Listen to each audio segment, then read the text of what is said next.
नमस्कार दोस्तों, स्वागत है आपका आपके channel talks on cooking oil by PK पे। तो चलते हैं आज की वीडियो पे, देखते हैं क्या है मार्केट आउटलुक। तो सबसे पहले हम डिस्कस करेंगे कि ग्लोबल प्राइस मूवमेंट क्या है। तो केएलसी सीबॉट को हम डिस्कस करते हैं इसमें। तो नियर अबाउट 20 प्लस चल रही है और कल भी नियर अबाउट जो है हम ये बोल सकते हैं तो 83 पॉइंट प्लस बंद हुआ था शिकागो, और आज भी 20 प्लस चल रहा है।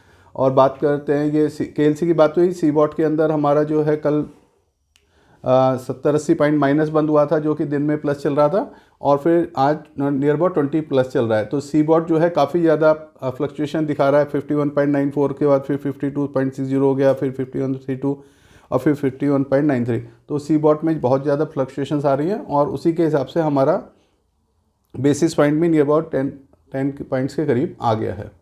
अब बात करते हैं ओलिन सीपीओ की क्या पोजीशन है। तो ओलिन के अंदर जो कल वाली पोजीशन है वही सेम मेंटेन है, 845 865 सीपीओ के अंदर, 990 सोया डिगम है और 940 सोया ऑयल की पोजीशन आ रही है।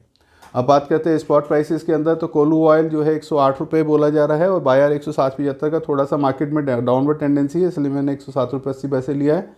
सोया रिफाइंड वहीं 80-90 रुपये के करीब ही कोट किया जा रहा है। ओलिन में थोड़े 50 पैसे डाउन है, 81.5। सन ऑयल 89.5 मेंटेन करके चल रहा है। कॉटन में 50 पैसे डाउन है, 90 रुपीज़। राइस ब्रांड 85 के आसपास चल रहा है। ग्राउंड नट 150 और मस्टर्ड के अंदर 6025 भी बोल रहे हैं, लेकिन बायर से 5975 का है। थोड़ी टेंडेंसी डाउनवर्ड है, इसलिए मैंने 5975 लिया है।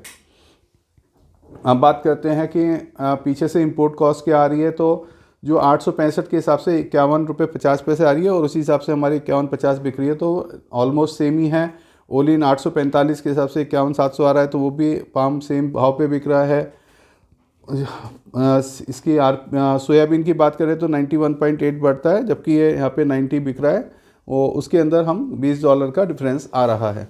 सन ऑयल अपना मार्केट के अंदर 89 का पड़ रहा है, 89.5 बिक रहा है, तो नियर अबाउट सेम ही आ रहा है। तो सन ऑयल, पाम ऑयल इनकी कॉस्टिंग जो पीछे से आ रही है, इसलिए रेगुलर डेली बाइंग भी जा रही है और डेली यहाँ पे सेलिंग भी हो रही है उसी रेट्स के अंदर, क्योंकि इंडिया के अंदर अब ज़्यादा स्टॉक्स नहीं रहे हैं। पीछे जो 2 महीनों में बाइंग काफ़ी कम हुई थी और जो डिस्पैरिटी चल रही थी, तो अब मार्केट जो है पीछे की और इंडिया की पैरेलल आ गई है और इंडिया से बाइंग भी जा रही है और काम भी हो रहा है।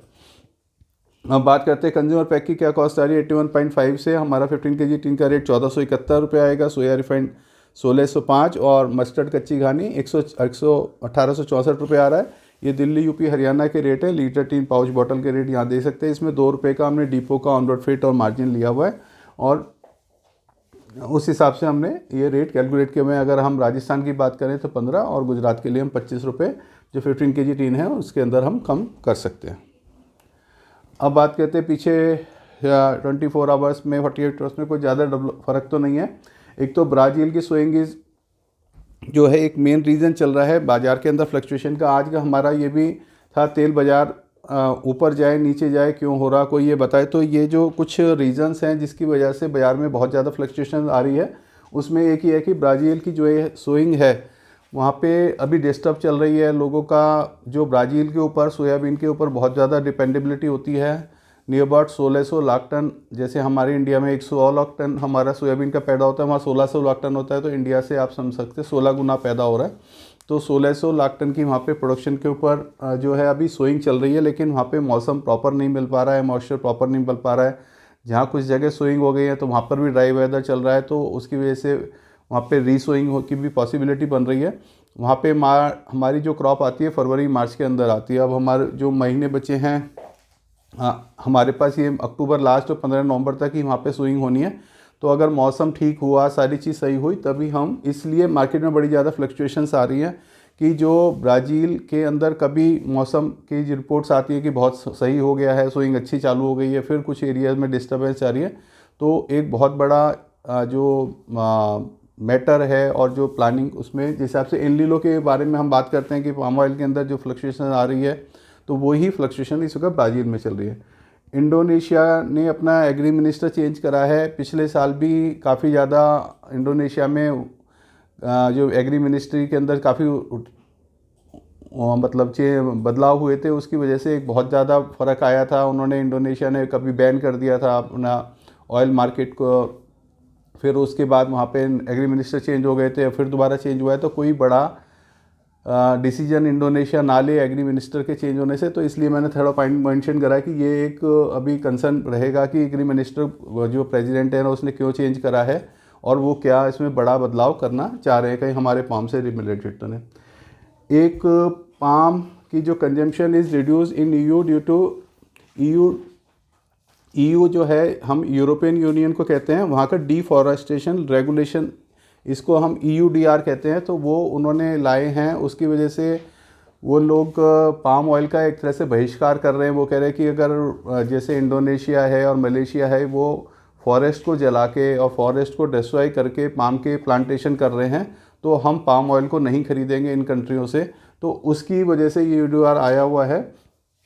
तो उसके अंदर मैंने एक थोड़ा पाम का बनाया था ये कि हमारी पाम ऑयल की कंजम्पशन कहाँ पे ज़्यादा होती है। तो EU के अंदर जो पहले 65 लाख टन थी, फिर 63 हुई, फिर 48, 47, अब ये हो सकता है ये 46-45 लाख भी धीरे धीरे 20-25 लाख में रह जाए। कुछ ही कंट्रीज़ वहाँ पे ख़रीदें। यूरोपीय यूनियन में नियर अबाउट 26-27 कंट्री आती हैं, तो कई कंट्रीज इसमें धीरे धीरे बहिष्कार करती आ रही हैं। तो इंडोनेशिया और मलेशिया पे ये प्रेशर है कि हम जो 60-70 लाख टन यहाँ पे माल देते थे EU में, तो इसको कहाँ सेल करेंगे।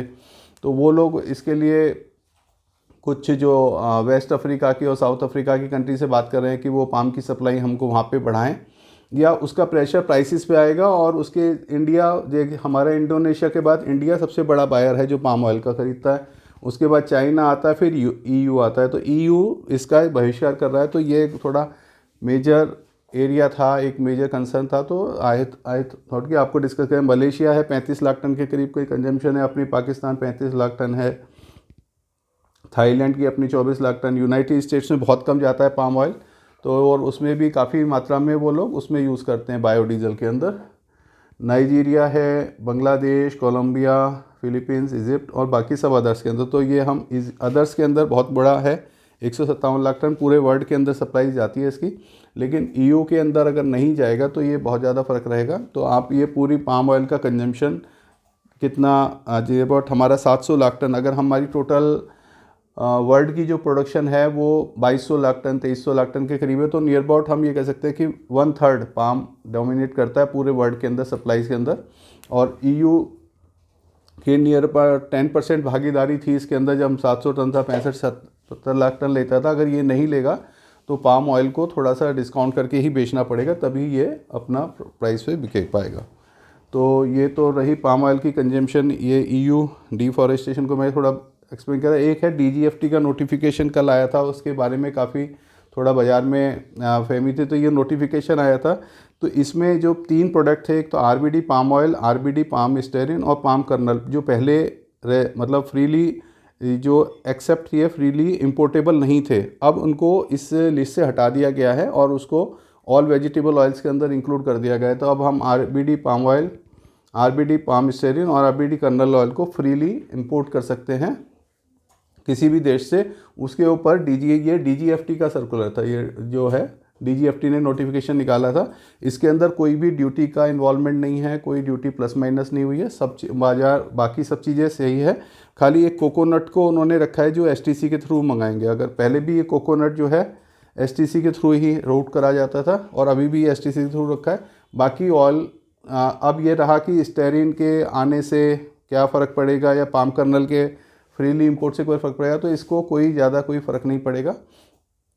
पहले ये जो है फ्रीली इंपोर्ट का मतलब क्या होता है कि आप एक ट्रेडर भी आप मंगा सकते हैं। पहले इसको अपना बॉन्ड भरना पड़ता था, रेस्ट्रिक्शंस लगी हुई थी कि कौन इंपोर्ट करेगा, उसका प्लांट होना चाहिए, उसका जो कौन कौन इस चीज़ को परचेज़ कर सकता है। लेकिन अब स्टेरिन को और इन सब चीज़ों को अलाउड कर दिया कि कोई भी इंपोर्ट कर सकता है। तो लेकिन अब जिसके पास कंजम्पशन है, जैसे स्टेरिन हमारा वनस्पति में यूज़ होता है तो वो यूज़ करेंगे, या स्टेरिन हमारा स्टेरिक एसिड में यूज़ होता है तो वो यूज़ करेंगे, या साबुन बनाने वाली फैक्ट्री यूज़ करेंगे। तो लेकिन अब उसमें थोड़ा ये इम्पैक्ट है कि अगर वहाँ पे स्टेरिन का रेट सस्ता है तो इंडिया के अंदर जो स्टेरिन की कॉस्ट है वो और ज़्यादा रिड्यूस हो जाएगी। अभी स्टेरिन हमारे अपना निकल रहा था, अगर हम RBD अपने पाम ऑयल से बना रहे हैं, उसके बाद जो उसका बाई प्रोडक्ट निकल रहा है स्टेरिन, वो यूज़ कर रहे थे, तो उससे कोई ज़्यादा मार्केट पे फ्लक्चुएशंस आने की उम्मीद नहीं है, वो नेग्लिजिबल ही कोई फ्लक्चुएशंस आएगी। तो अब बात हम करते हैं कि आज अराइवल हमारी जो है सोयाबीन की 8 लाख बैग्स की, मस्टर्ड की 4.5 लाख बैग की रही है। तो बाकी अब जहाँ तक मेरी ओपिनियन का बात है, मार्केट में जो हमारा आज का एक ये था, तेल बाज़ार ऊपर जाए नीचे जाए क्यों हो रहा है, कोई ये बताए। तो इसके अंदर कई सारे कारण, एक तो मैंने ब्राज़ील का कारण बता दिया, एक हो रहा है कि सी बॉट के अंदर वहाँ पे इस वक्त क्रॉप आई हुई है, वहाँ पे हार्वेस्टिंग बहुत ज़्यादा चल रही है, वहाँ पे डिमांड्स भी अपने लोकल के अंदर भी है ऑयल की, और बायोडीज़ल में भी हमारा पाम जो है सोयाबीन लग रहा है अपना सी बॉट के अंदर हम बात करें तो। और ब्राज़ील में अर्जेंटीना में दोनों जगह सोइंग चल रही है, यहाँ पे माल काफ़ी कम मात्रा में रहा है। ब्राज़ील के कुछ सौदे चाइना के थे, जिसकी न्यूज़ आ रही थी कि वहाँ पे चाइना के अंदर अपनी खुद की भी प्लांट वो आ गई है सोयाबीन सीड, और उनके पास मील का उतना कटान नहीं है, ना उस रेट में वहाँ पे बिक पा रहा है। तो वो लोग उन वहाँ पे सौदों को, ब्राज़ील के साथ में सौदों को थोड़ा कैंसिल कर रहे थे, और वो कह रहे थे, आप उनको वहाँ पे सेटल कर रहे थे कि आप वहाँ पे, क्योंकि ब्राज़ील में मील का रेट भी बढ़ गया है, ऑयल का रेट भी अच्छा मिल रहा है, तो वो चाह रहे थे कि हम सीड ना लेके आप इस सौदे को यहाँ पे सेटल कर लीजिए और दूसरे देशों में आपको भी पैरिटी मिल जाएगी। तो वो कुछ इस वजह से भी एक मार्केट पे प्रेशर आया हुआ कल, जो सी बॉट टाउन हुआ कि चाइना वालों ने कुछ सौदे अपने ब्राज़ील के अंदर छोड़े हैं, तो वहाँ पे सप्लाईज ब्राज़ील के अंदर बढ़ जाएगी, क्योंकि जो उनका एग्रीमेंट था कि हमारा अक्टूबर में नवंबर में माल शिपमेंट हो गया, तो शायद वो चाइना उन चीज़ों को ना सप्लाई ले। तो ये एक थोड़ी सी न्यूज़ थी इस बारे में। दूसरा, इंडोनेशिया और मलेशिया के अंदर हमारा स्टॉक्स बढ़ा हुआ है। जैसे हम बात कर रहे हैं कि इस महीना हमारा अगस्त सितंबर अक्टूबर तीनों महीने एक्स्ट्रा प्रोडक्शन के रहते हैं, और इस महीने भी वहाँ पे मलेशिया का जो डाटा आ रहा है, जो 25 तारीख तक का डाटा है, उसके हिसाब से वहाँ प्रोडक्शन बहुत ज़्यादा है, लेकिन एक्सपोर्ट उस हिसाब से नहीं बढ़ा है। तो जैसे 3-3.5 लाख टन हमने पिछले महीने इंक्रीज़ देखा, तो 3-3.5 लाख टन हमारा इस महीने भी इंक्रीज़ हो जाएगा। तो वहाँ जो स्टॉक 21-22 लाख टन के चल रहे थे, वो 25 या 24-25 लाख के ऊपर चले जाएंगे। तो उसका भी एक प्रेशर बना हुआ है। तो जो ये हम बार बार देखते हैं कि भाई मार्केट ऊपर जाता है फिर नीचे आता है, तो वो ऊपर नीचे इसीलिए हो रहा है, मैं आपको पहले ही बता दे रहा हूँ कि इंडिया से रेगुलर बाइंग जा रही है। तो जैसे ही वहाँ पे केएलसी ज़्यादा बढ़ती है, तो वहाँ के जो प्लांट मैन्युफैक्चरर्स है, वो केएलसी को हेज कर देते हैं। अपना माल जब उनका नहीं बिकता, तो वो केएलसी को हेज कर देते हैं। जब केएलसी नीचे आ जाती है, इंडिया की बाइंग जाती है, तो फिर वो केएलसी को बाई कर लेते हैं। तो उस वजह से भी एक फ्लक्चुएशन अपनी बनी हुई है, और उसी हिसाब से डेली तेज़ी मंदी आ रही है। और ये जो सी बॉट के अंदर तेज़ी मंदी है, तो वो क्योंकि हमारा सोयाबीन ऑलरेडी वहाँ पे $200-250 ऊपर बिक रहा है ब्राज़ील के रेट से, और ब्राज़ील के अंदर सोइंग के अंदर डिस्टर्बेंस चल रही है, तो उस हिसाब से सी बॉट के अंदर रेट्स के अंदर फ्लक्चुएशंस आ रही है। तो अभी हम जहाँ तक इंडिया की बात कर रहे हैं और मेरी ओपिनियन की बात करें, तो अभी हमें 5-7 दिन बाज़ार के अंदर अभी नहीं घबराना चाहिए।